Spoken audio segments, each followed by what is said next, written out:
Hi, everybody. Welcome to theCUBE special coverage on the ground here at GTC San Jose 2026. My name is Dave Vellante, and I'm here with Charlie Boyle, who is the Vice President of DGX at NVIDIA.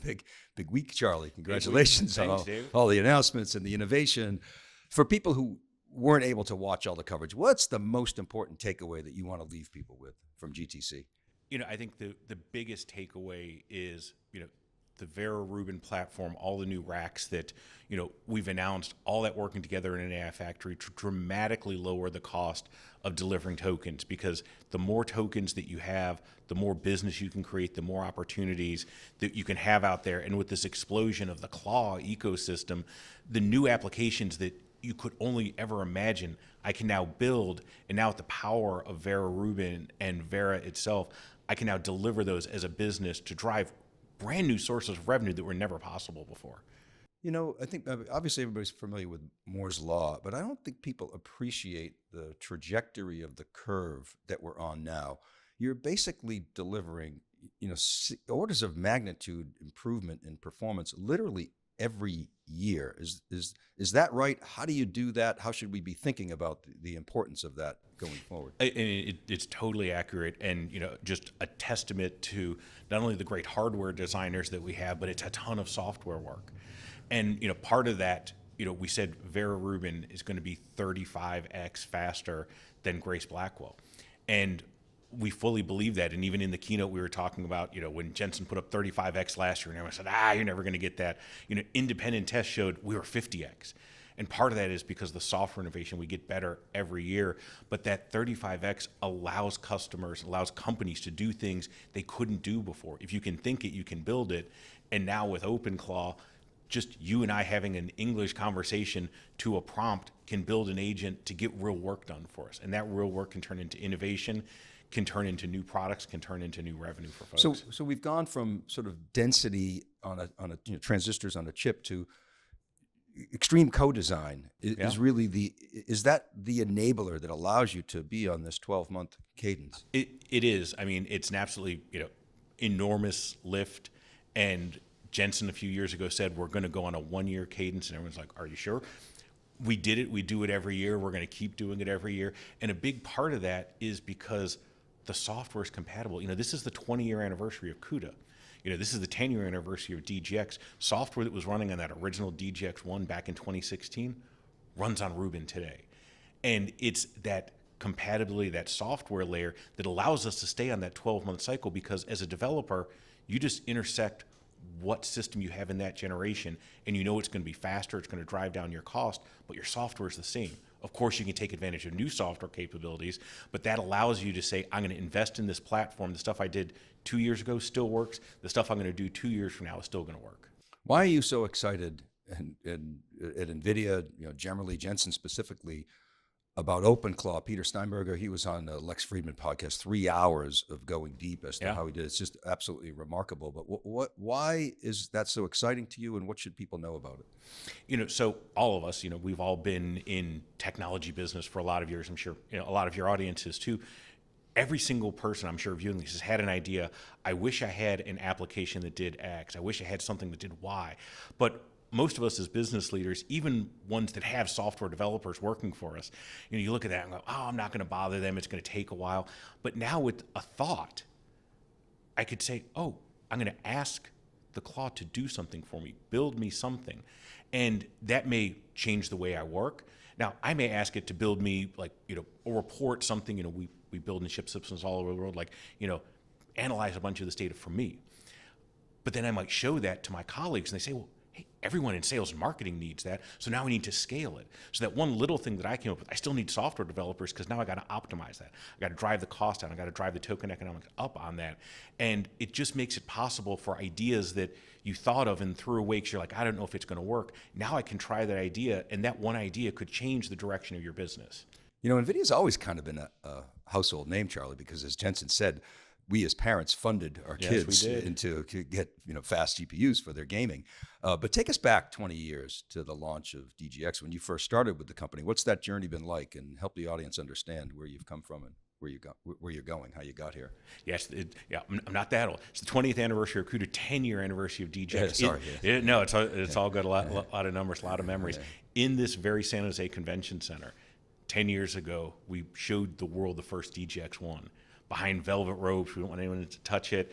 But back then, 10 years ago, and it's funny, the number one customer question is, what could I possibly need 8 GPUs for? Like, we listen to that now, like, that's hysterical. Like, you don't hire a software developer unless, like, hey, I got to have 100 GPUs. But the vision then and the reason we built it then is still the reason that we're building DJX now and our systems, is to take the latest NVIDIA technology, build a vertically integrated stack on that, make that easy to use for customers, and share that with all of our partners as a reference design so they can expand and scale with us out there. And it's true today. Back then it took our partners like a year or more to get to market. Now every single partner that we have is time to market. Same day that we're shipping software, they're shipping systems. And that's what Jensen was talking about. All of our partners are building gigawatts worth of infrastructure rolling off their factory lines every single month. What's the enabler there? You're very obviously transparent about your roadmap. You talk about how you're vertically integrated, but also horizontally open. Explain that. So part of that vertically integrated piece is you have to build it all together so it works. One of the things that you never see behind the scenes, before we ship one Vera Rubin rack, I've invested, Jensen has invested billions of dollars for us to build our own clusters internally for all of our engineers. They beat on that, they develop software on that, so that day one, when we ship that first production rack, when Dell ships that first production rack, when Supermicro does, we know it works. And that extreme co-design, all the engineers having access to all that infrastructure, building testing at scale with networking, with fabric, with storage, means that when we tell you we can get you an AI factory in 3 weeks, in a month, it's because we've already built it. We know the design, we know the recipe.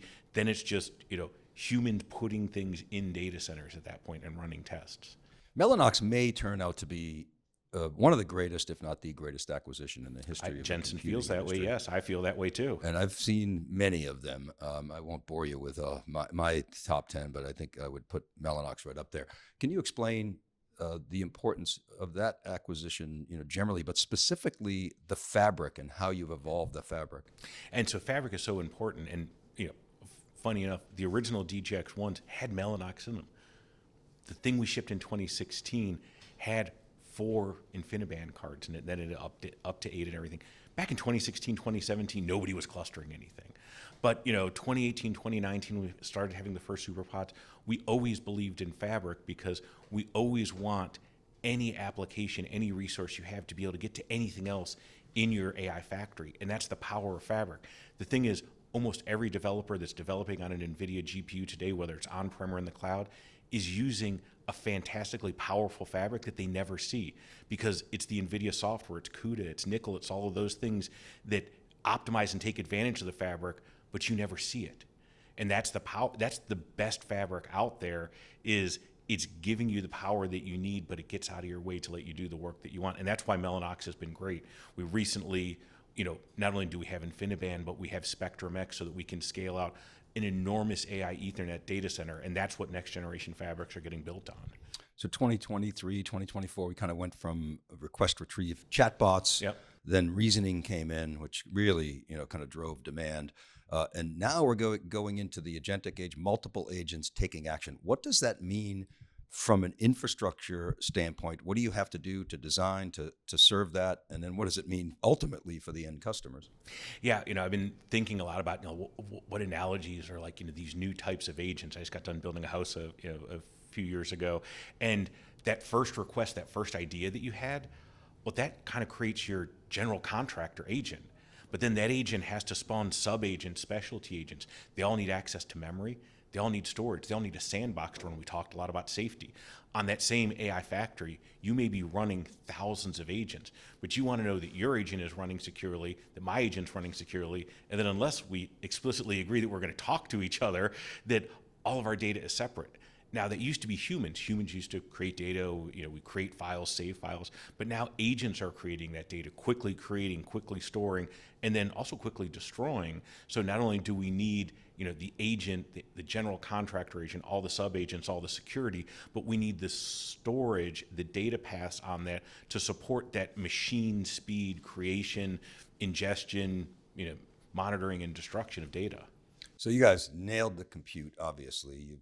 The InfiniBand piece of it, Spectrum-X, you've got scale up, you've got scale out, you've got scale across. Now you've taken another step and gone deeper into the stack with storage. You're sort of reimagining storage, reimagining the storage hierarchy. You've got a new reference architecture. You're not competing with the storage industry. You're not selling storage, per se. You're enabling the industry to think differently about how storage should work in an accelerated computing environment. Explain what you've done, and I'd like to ask you a few questions about what the implications are for the future. Sure, and I think you hit some of the highlights there. As we think about the agentic workflow, all the storage partners that you saw supporting the release, like I started talking to them about STX kind of end of last year, they're all in because this doesn't replace anything we're doing in system of record, doesn't replace high performance storage, doesn't replace object storage. It's what does an agent need to do with storage? Now, part of that is, just like many things, Jensen loves to invest in something that he thinks is going to be big. And so that's why I'm the pick of that program for NVIDIA. That's part of the reason we're talking. But as he thought about that, he said, we need to build one reference. We need to have something that is super powerful on the network fabric. That's your BlueField-4, that's your CX9s.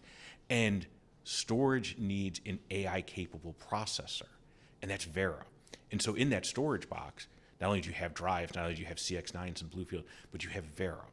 And that enables that agentic workflow because it's the same Vera, same agents, but now we're moving a lot of that processing a lot closer to the physical data. And so that's why all of our storage partners are super excited about it, because now they can take their stack and put it on that brand new reference architecture. They didn't have to do the R&D on it. We're doing it. All the manufacturing partners are building it. But now they have a new way, a new business opportunity, and a new way to help their customers with agentic workflow. Because as we said, agents, claw, it's all about security. All of our storage partners have been securing, access controls, all that information already exists in their storage systems. Now I can plumb that in through Nemo Claw, through OpenShell, to the new STX storage with their software running on top of it. And now, as a developer, I don't have to go re-ask for all the permissions that IT has already given me over the last 10 years. It's encoded in the storage, and that's why we're super excited to tie storage so closely to this new agentic workflow. So with the trajectory that you're on with GPUs, networking became the bottleneck. You addressed that. Storage then became the bottleneck. You kind of reimagined that. You got BlueField-4 DPUs allow you to offload data movement tasks, right, which normally was the CPU. So that created a historical bottleneck. You've got Spectrum-X Ethernet. You've got your Super NICs, and you're now being able to bypass bottlenecks and go right to RDMA. You've got it's kind of a reference architecture for how you scale NV cache at KV cache at rack scale. All of that is new, and as you say, the ecosystem is sort of leaning into it. What does that allow us to do that we wouldn't be able to do previously? A big part of it, and the big jump even between Blackwell and this generation. Blackwell, when we thought about an AI factory, is just how many Blackwell racks you have. This generation, we've created a number of new rack architectures. We talked about the Vera rack because you need a lot more CPU for your agentic workload. We talked about the storage rack. We talked about the networking. What Vera Rubin and that whole multi-rack architecture allows us to do is to really drive down that cost of token economics. And one of the things that Jensen talked about in the keynote, but maybe not everyone heard, he talked about dynamic power and max Q, and maybe those are a lot of new concepts. The simple way to think about that in a data center today is almost every data center, and we've been in the IT business for a long time, you provision power based on what the server said it took, and then you add a little factor to that. But in a gigascale data factory, you're wasting so much power. On average, today's data center, if you want a gigawatt of provision power, you're probably only using 600 megawatts. You're only using 60% of the power. So one of the things we talked about, it showed up as a beautiful simulation on screen, but it's actual physical thing. The DSX data center design, we're going to be able, with Vera Rubin, with all those new racks, with hardware controls, software controls built into that, that you can, as a data center, as a customer, set a power limit, and we're going to stay within and hit that power limit, allowing you to use every single watt you pay for to generate tokens. Because when you go in a co-location environment, you go in a data center environment, you ask for 100 megawatts, whether you use it or not, you pay for it. With this new technology and this new rack architectures, we're making it so much more efficient, but also bringing AI into that infrastructure. So it's not humans and phone calls to turn knobs, it's agent turning those knobs, making it 100% utilized in that data center, but doing it safely. And that's why we're operating our own gigawatt data center, to prove to the world it works and to show our customers how to build that design. So you're saying the grid is over provisioned, and you're able to now provide an SLA, and Yes. that's going to give much better power utilization. Yeah, I mean, that's classic, electrical grid. You always have safety margins. You talk to any data center provider and tell them you want to run 100%, they're like, oh, that's scary. But that's what we've got to change, because we've got to take wasted power out. Everything is power limited. My house is power limited. The data center is power limited. My data center being power limited, and I'm paying all that cost, I want to use every watt that I can. And it's only possible with the Vera Rubin architecture, because we put controls all the way down to the chip level that can react faster than humans possibly can.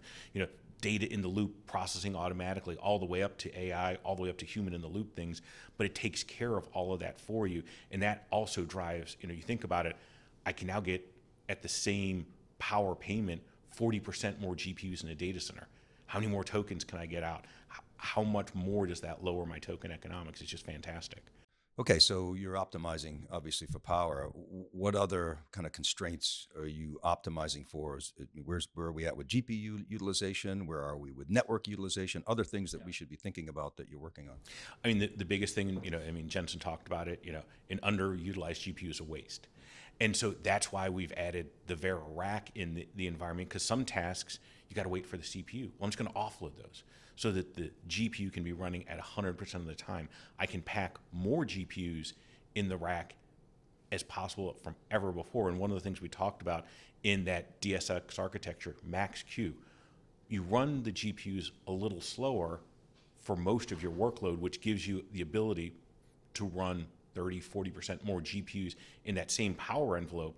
But a given workload isn't always peaking your GPU power. So I can actually boost the number of GPUs that I'm running, because I'm aware of what the application's actually using. I'm never hitting the peak of GPU power, so I'm going to run more GPUs to get more workload done, optimizing the entire AI factory. One of the slides Jensen showed, which he said in our private meeting was the most important slide, and he kind of joked. He said, when the audience gets quiet, that's when I'm telling you my secrets, and they want to hear, oh, tell me about the next GPU, and rather he wants to talk about this sort of new model. So I'd like to sort of describe that. So he showed on the vertical axis, it was throughput. On the horizontal axis, I guess you'd call it latency or experience or responsiveness, I guess is the better way to think about it. And then he showed Hopper, Blackwell, and Rubin, and Pareto curves for each, dramatic improvements in each level. Historically, that vertical axis was the spend more, save more, or spend more, make more when you're training models. Now we're entering the inference era, and a new business model is emerging. And so on that horizontal axis, he has a freemium model, sort of a consumer for pay model, and then to the right, a much more intense, maybe it's for coding, it's for guys like Anthropic and OpenAI and others that are really able to monetize at scale, and you're supporting that. That is actually a new revenue dimension that's coming up. I wonder if you could explain that in some detail. And brand new business opportunity there. And part of what makes that possible, you saw in the keynote, you saw the curve, a rack we didn't talk about, our LPX rack, the great technology that we got from Grok, all working together, because at that very end of the scale where I need tremendous throughput and extremely low latency, it's a more expensive operation to run, but the value that you get out of that, whether that's creating new software to make a quarter end for your customers, whether it's solving your CEO's problem, whether it's making sure everything absolutely ships. There's some tasks that we do that you're like, I don't care how much it costs, I just want to get it done. In that notion, now that in the same AI factory you can have both, I can serve people at a free tier, and I can go all the way to the other end of the tier with the Vera Rubin plus the LPX rack to solve the hardest coding problems in real time, that that opens up new business opportunities that was never before. And I think that's one of the big messages at GTC is it's not only new technology, it's not only about token economics, is there's new business things that you could only think of before that weren't possible, that now with this multi-rack architecture, now with LPX at the far end of that, I can do things that I could only dream of that are now economical to do. One of the things that we talk about at theCUBE and theCUBE research is at the macro level, if you look at the percent of organizations' revenue that is spent on technology, it's about 4%. And we've made the prediction that that's going to double or even triple over the next 10 years. And as you basically scale with less labor, you're going to be tapping tokens, intelligence through tokens, through APIs, and you're going to happily spend more money on that. And so a lot of the things that you guys are talking about really kind of resonate with us in that regard. And that's the thing, and Jensen talked, I can't remember which forum he talked about it, but everyone used to talk about CapEx, and as a CEO, as a CFO, CIO, like that was a bad thing. But now it's a good thing. I know if I'm spending more money and I'm getting great utilization out of it, every dollar that I spend, my revenue goes up. But it used to be every dollar I spent on CapEx, like, oh, I got to do a refresh. It's classic IT. It's no longer that. We've broken that model. And so people want to spend more. They want to spend more. They want to hire more agents. They want to get more tokens because they know when they do that, their business is going to change. Their customer experience is going to change. They're going to grow more customers. So of course you want to invest. I'm only limited by space, power, shell, availability. Like when you break down those things, once you have that, every dollar that I invest, I'm getting way more than $1 back. So of course you want your CapEx to grow up, your infrastructure investment to go up, and I see no end in sight on that one. What Jensen said that really, again, resonated with us is that every CEO on the planet needs to understand where they fit on that Pareto curve. Are you monetizing with throughput? Are you monetizing with customer experience and responsiveness, or both? Yeah. Because that is going to be the future of your revenue, and you're going to happily spend for to access that intelligence. That is your future business model. Yeah, I mean, and you even look at software and software, creating software in this as a business. How valuable is it that if you're asking your software provider, we've all asked this, before, like, hey, could you do this feature for me? And well, what you normally heard, like, about 6 months, it's in the next release. But if you could say, well, if you write me a check for this much money, you can have it tomorrow because I'm using the supercharge agent to do that. Like, that's brand new revenue. That didn't exist before. Like, that's just one idea of millions of ideas out there of how today's companies can transform and create great new streams of revenue out of existing products they have. We said in 2024 that GTC 2024 was the most important conference in the history of the computer industry. I think you keep upping your game every year. 2026 has been. How do you top this, Charlie? It gets bigger and better. We take over the city. Every session I go in is packed. Everyone's so pumped up because not only are we bringing out new technology, but I think everyone is seeing the explosion of how they can do something with AI. Every person I've talked to, every customer is telling me like what they did last year and how excited they are with all this new technology of how much more they're going to be able to do now and try new things and really grow their business and grow their teams. Well, Charlie, thanks for spending some time with us. We at theCUBE are pumped up. We started on Sunday in our Palo Alto studio with about 6 panels on the future of the AI factory. We had an evening event hosted by John Furrier and Brian Bauman. Thank you for watching. This is Dave Vellante for the entire CUBE team from GTC 2026 in San Jose.